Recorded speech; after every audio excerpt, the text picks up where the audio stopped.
अब हम हरित की जो हरड़ है उस का रासायनिक गुण कैसे प्राप्त कर सकते हैं। वो तो सामान्य बातें थी कि ये लाभ करेंगे, ये लाभ करें तो ये ऐसा करेंगे तो ऐसा लाभ होगा। तो हरित की जो है उसको रसायन समझते हैं ना, कायाकल्प कर देना। तो देखो क्या लिखा है, इसको रसायन कहा है, हरित की को रसायन कहा है। जैसे आंवला रसायन है जी। तो हरित की पंचरसा, हरित की में 5 रस। पिछले एक व्याख्यान में हमने बताया था ना कि कटु, तिक्त, कषाय, स्वादु, ये अलग अलग रस। इसके कारण ये पित्त को शांत करती है, इसके कारण इसको शांत करती है, वात को, इसके कारण कफ को शांत करती है। वहां आया था तो वहां लवण रस का उल्लेख नहीं था। तो क्या कहा, हरित की पंचरसा, इसमें 5 रस। भोजन के 6 रस होते हैं, काव्य में 9 रस होते हैं, तो भोजन में 6, मधुर, अम्ल, लवण, कटु, तिक्त, कषाय। ठीक है, तो इसमें 5 रस है। 5 रस वाले आंवला है, हरित की है और लहसुन है। रसोन कहते हैं उसको, लहसुन को। 5 रस, ये सारे रसायन कहलाते हैं। बहुत कम पदार्थ है दुनिया में जिनमें 5 रस, तो ये इसलिए रसायन है। ठीक है, अलवणा, तुवरा, परम और कषाय रस इसमें बहुत ज्यादा है। हरण में 5 रस में से कषाय रस सबसे अधिक है और 6 रस में से लवण रस इसमें नहीं। ये रूक्ष, ये क्या है, रूक्ष, जैसे चना रूक्ष होता है। ठीक है कि नहीं, बता रहा हूं ना। स्थिल है, स्निग्ध है, क्योंकि तेल ही तेल है उसमें। दूध है, क्या है, स्निग्ध। समझाने के लिए रूक्ष है। रूक्ष का मतलब समझे, रूखापन, तरलता जिसमें नहीं है, स्निग्धता नहीं है। उष्णा, गर्म है, हरड़ गर्म होती है, इसीलिए तो रेचक होती है, दीपिनी। अब गर्म है तो पाचन शक्ति को बढ़ाएगी, दीपित करेगी। ये कहा मेध्या, ये बहुत बड़ा गुण। तिल मेध्य है, जो मेध्य है, आंवला मेध्य, पूजा के योग माने जाते हैं। बेल का फल मेध्य, तो मेधा यही हितम। मेध्य क्या होता है, जो मेधा के लिए हित है। मेधा बुद्धि कौन सी होती है, जब आप योग दर्शन पढ़ेंगे तो वहां आता है मेधा बुद्धि, दिव्य बुद्धि, उत्कर्ष। जीवन में उत्कर्ष, उत्कर्ष ये नहीं मैं ये अफसर बन गया, ये मंत्री बन गया, ये उत्कर्ष नहीं है। वहां तो पतन है, आपको पता ही जो हालत है। उत्कर्ष का मतलब जीवन का जो लक्ष्य है। तो मेध्य, स्वादु, पाका। अब ये गर्म है और रूक्ष है, समझ गए, और कषाय रस है, फिर भी स्वादु पाक है। कषाय रस का तो पाक स्वादु हो जाता है, मान लिया। लेकिन गर्म और रूक्ष, जैसे मिर्च है, मिर्च है वो गर्म भी और रूक्ष है, लेकिन वो क्या है, कटुक विपाक है उसका। तो ये क्या है, स्वादु विपाक। मिर्च है वो भी पाचन शक्ति को बढ़ाती है, दीपिनी ये भी बढ़ाती है। तो ये होते हुए भी ये कहते हैं स्वादु पाका, यानी क्या है, मधुर विपाकी, मधुर विपाक है इसका। इसलिए ये रसायनी रसायन है। जो रूक्ष होगा, उष्ण होगा, कषाय रस होगा, उससे शरीर में क्षीणता आएगी। क्यों, कफ धातु की वृद्धि नहीं होती, स्निग्धता नहीं होती। तो रसायन का कार्य कैसे करेंगे, रसायन तो वो होगा जो शरीर को पुष्ट करेगा, धातुओं को पुष्ट करेगा। तो मधुर, अम्ल और लवण, ये 3 रस जो हैं धातुओं को पुष्ट करते हैं, और कटु, तिक्त और कषाय ये क्षीण करते हैं। रोगों का नाश वो करते हैं, लेकिन शरीर क्षीण हो जाता है। ये क्या करते हैं, शरीर को पुष्ट करते हैं, लेकिन इनसे रोग भी बढ़ते हैं, पहले तीनों रसों से। तो कहते हैं कि ये होते हुए रसायन। तो मुझे क्या, फिर क्या है, चक्षुष्या, जो रूक्ष और उष्ण होगी वो नेत्र ज्योति को नहीं बढ़ाती वो चीज। मैंने बताया था ना, तो गुजरात में, अहमदाबाद में सज्जन, सेना के अधिकारी, 83 वर्ष वाले, एक व्याख्यान में चर्चा की थी मैंने। उनके बेटे भी अहमदाबाद के उस हॉस्पिटल में डॉक्टर हैं बहुत बड़े, जिस पे विमान हादसे में विमान गिरा। तो जिनकी मतलब उन्होंने कहा मेरा रेटिना खराब था जी, मैं ये देख लेता हूँ, देख लो, उनको मैंने सफेद मिर्च का रसायन बना के बताने की विधि बताई थी, ये करो। अब फिर उसकी प्रक्रिया चल रही है, 20 नवंबर से खाएंगे, सबसे अधिक उससे लाभ हो हम लोग। तो मिर्च तो रुक्ष है, मिर्च तो रुक्ष है, सफेद मिर्च, और गर्म भी होती है, वो चक्षुष से कैसे है? तो उसको 4 महीने गाय के घी में हंडिया में रख के भिगोया जाता है, ताकि उसके उष्णता रुक्षता तो समाप्त की जा सके, कटुग्रस है, लेकिन उसके अंदर जो तेज नेत्र की ज्योति देने की सामर्थ्य है वो प्राप्त की जा सके। तो उसी दृष्टि से मैंने यहाँ विचार किया, देखो अभी क्या चक्षुष्या नेत्र ज्योति को बढ़ाने वाली है, आयुष्या आयु को देने वाली है। जो रुक्ष और उष्ण चीज आयु को कैसे दे सकती हो? उससे तो शरीर क्षीण होगा, इंद्रियों में बल कैसे आएगा? नहीं आएगा।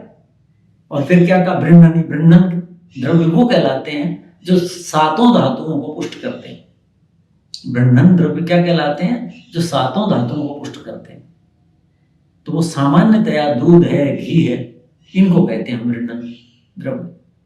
मांसाहारियों के लिए मांस, वो तो रुक्ष नहीं होते, वो तो स्निग्ध होते हैं। तो अब ये देखो, रसायन है, चक्षुष है, आयुष आयु देने वाली, और बृहन्नन है, और मेधा मेधा बुद्धि को स्वादुपाक मधुर विपाकी। तो मुझे इसका समाधान किससे लगता है कि रुक्षता का विपरीत क्या है? स्निग्धता। तो इसको यदि हम घी में, जैसे मैंने अपने घर में देखा, अपने पूर्वजों को देखा, अभी मैं लोगों को बताता हूं कि भाई घी हल्का सा गुनगुना करके थोड़ा सा घी डालो और उसमें इसको चलाते रहो, बंद कर दो चाहे आग, और धीरे धीरे चलाते रहो, और थोड़ी जरूरत हो तो फिर कर लो, और फिर वो बना के रख लो डिबिया में, और उनका आप सेवन करते रहो। तो घी का जब संयोग मिल जाएगा, जैसे वो मिर्च का मैंने रसायन बना के बताया, नेत्र ज्योति में लाभ हुआ हमको, तो वो क्या है? घी के संयोग से रुक्षत्व तो शांत हो जाएगा, और जो इसका गुण है भेदन का, अनुलोमन का, अनुलोमिनी है ना, सभी दोषों को शांत करने का, वो बढ़ जाएगा। क्यों बढ़ जाएगा? चरक लिखते हैं घी के बारे में, सहस्र वीर्यम, 1000 प्रकार की सामर्थ्य है इसमें। किसमें? घी में। और घी की सबसे बड़ी विशेषता क्या है? घी अपने गुणों को नहीं छोड़ता। तेल क्या है? योगवाही है, जिसके साथ जोड़ोगे ना उसी के गुणों वाला हो जाता है। घी अपने गुणों को नहीं छोड़ता, और जो घी के साथ चीज, जैसे वहां सफेद मिर्च, उसकी सामर्थ्य बढ़ा दी। तो इसलिए सहस्त्र वीर्य, 1000 प्रकार की शक्ति है। तो 1000 का मतलब समझ गए? राम ने हजारों वर्ष राज्य किया, क्या मतलब हुआ? अनेक अनेक, बहुत, यानी हमारी गिनती से ज्यादा, जितनी हमारी कल्पना थी, गिन सकते थे। इतना भी कोई राज्य कर सकता है? अधिकता अजी इसमें, अरे इनमें तो जी हजारों गुण है, ये इसमें छोड़ो बात इसकी, तो हजारों दोष है इसमें, मतलब बहुसंख्या का वाचक। तो यानी बहुत गुण हैं जिनकी हम गणना नहीं कर सकते। किसमें? घी में। तो घी के साथ यदि हम इसको ऐसा करेंगे तो ये रसायन बन जाएगी। कौन? हर्ड। यानी इसके जो दोष हमें नजर आते हैं प्रथम दृष्टया, तब गाय रसायनी है। अब क्या कहा? देखो वही तरीका बताता है, थोड़ा सा ये अलग बताते हैं। अष्टांग हृदय में वाग्भट्ट लिखते हैं, हरित किम सर्पिसी संप्रताप्य, हरड़ को घी में तपाओ, समस्नता तत्पिबतो घृतम च, उसको खाओ, और जो घी है वो पी लो। हम तो थोड़ा डालते हैं ना, ऐसा करते थे घर में। अब यहां वाग्भट्ट अष्टांग हृदय में लिखते हैं कि भाई उसमें घी, इसका मतलब ज्यादा होना चाहिए। घृतम पिबता, उसका जो घी पीता, हरड़ को घी में तपा लिया, भूनना नहीं, भूनना अलग चीज है, यहाँ लेगा संप्रताप तपाना, जैसे मैंने कहा कि भाई बंद कर दो, नहीं तो घी के गुण नष्ट हो जाएंगे ना ज्यादा गर्म करने से, हरड़ के भी नष्ट हो जाएंगे। इतनी गर्म करो कि वो घी पी ले, और घी के हरड़ के गुण नष्ट नहीं। वो जो घी कहते हैं पिबता, जो घी पी भी लेता है, पहले तो हरड़ को पकाओ और घी खा लो। फिर क्या कहा, भवेत चिरस्थायी बलम शरीरे, उसके शरीर में बल स्थायी होगा, चिरस्थायी होगा। कैसा होगा, लंबे समय तक रहेगा। किसके शरीर में, जो घी में हरड़ को भूनेगा नहीं, तपाएगा, और वो जो घी बच गया उसमें इतना डालो, उसको भी पी ले, चाटे नहीं। चाटने का मतलब क्या हुआ, चाटी कौन सी चीज जाती है, जो थोड़ी है तरल, और पी कौन सी चीज जाती है, जो तरल है और अधिक है। इसका मतलब घी पर्याप्त मात्रा में डालो, उसको गुनगुना करो और उसमें हरड़ छोड़ दो, छोड़ दी। जब घी ठंडा होने लगे एक बार फिर गर्म करके और उसको फिर ये कर दो। जब आपको लगे कि घी के कारण ये रंग बदलने लगी है, स्वाभाविक रंग, यानी इसमें उष्णता का, ताप का प्रभाव पड़ गया, यानी उसमें जो स्निग्धता थी वो टूटने लगी उसकी, किसकी, जैसे चना है भुनने के बाद क्या होता है, स्निग्धता खत्म तो फटता है ना, जो भूनते हो, गेहूं भूनते हो, फटता है ना, इसका स्निग्धता खत्म होगी, उससे पहले ही बंद कर दो। और फिर वो घी जो बचा है उसमें यानी इतना डालो, फिर उसको चम्मच से सेवन कर लो अपनी आवश्यकता के अनुसार। पीने का मतलब क्या हुआ, जिसकी जैसी सामर्थ्य, कार्य सामर्थ्य, अवस्था है, उसके अनुसार घी ले लो।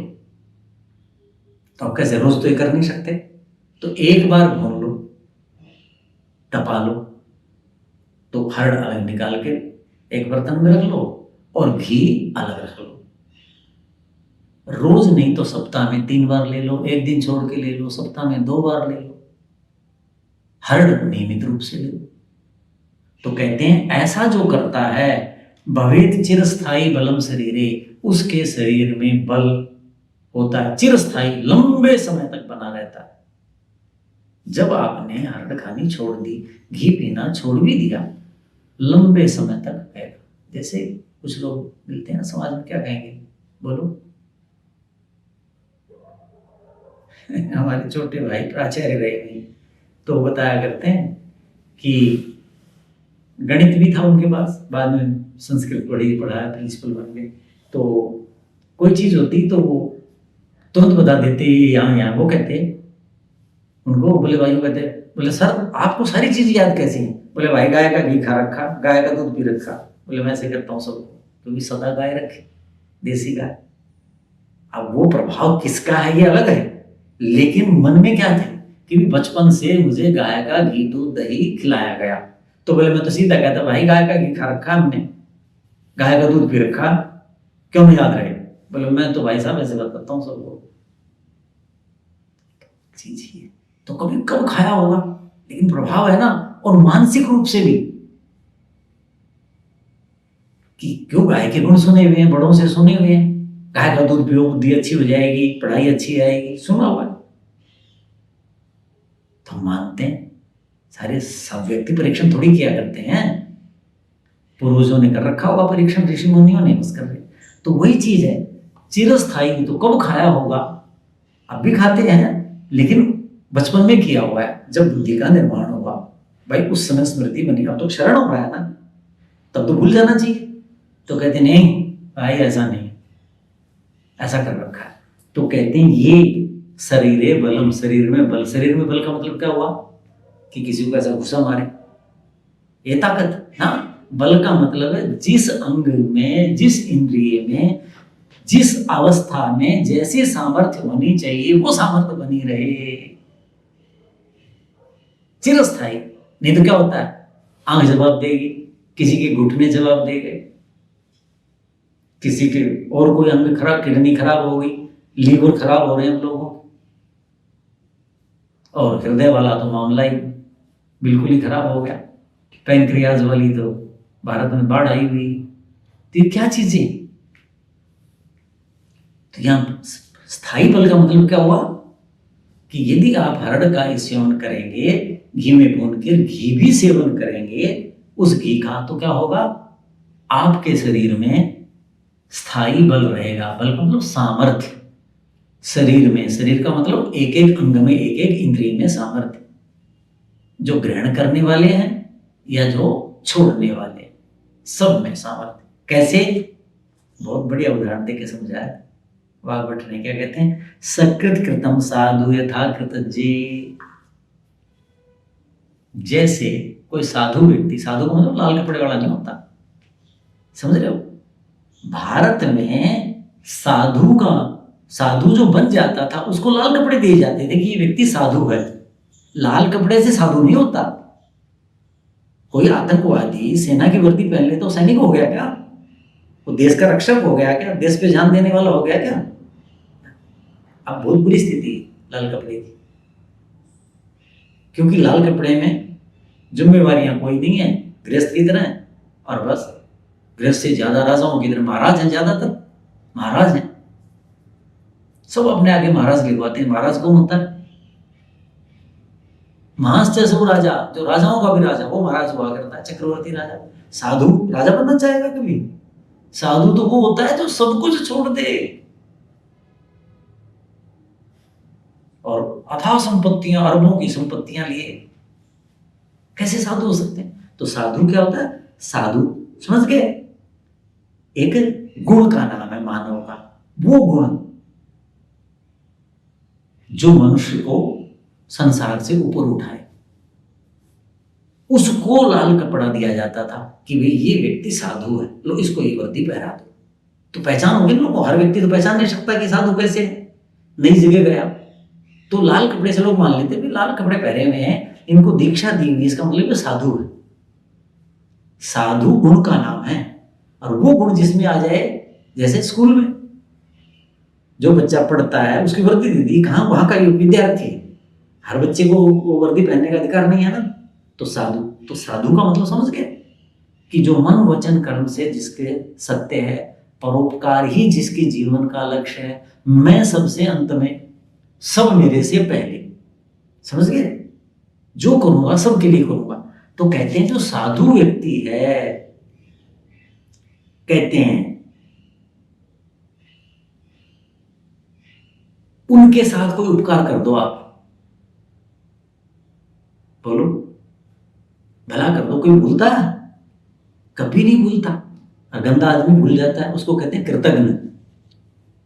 क्या कहते हैं? कृतघ्न। कृतम हन्तीति कृतघ्न, जो किए हुए उपकार को नहीं मानता। और कृतज्ञ, कृतम जानाति कृतज्ञ, जो किए हुए को मेरे प्रति किसी ने, बोलो जिसे एहसान कह देते हैं लोग भाषा में, भूलता नहीं है, सदा याद रहता है इन्होंने मेरा उपकार किया, इन्होंने मेरा उपकार किया है। तो सज्जन व्यक्ति का उपकार यदि कर दो, वो कभी जैसे भूलता नहीं है, और वो उपकार सदा आपको क्या होता है?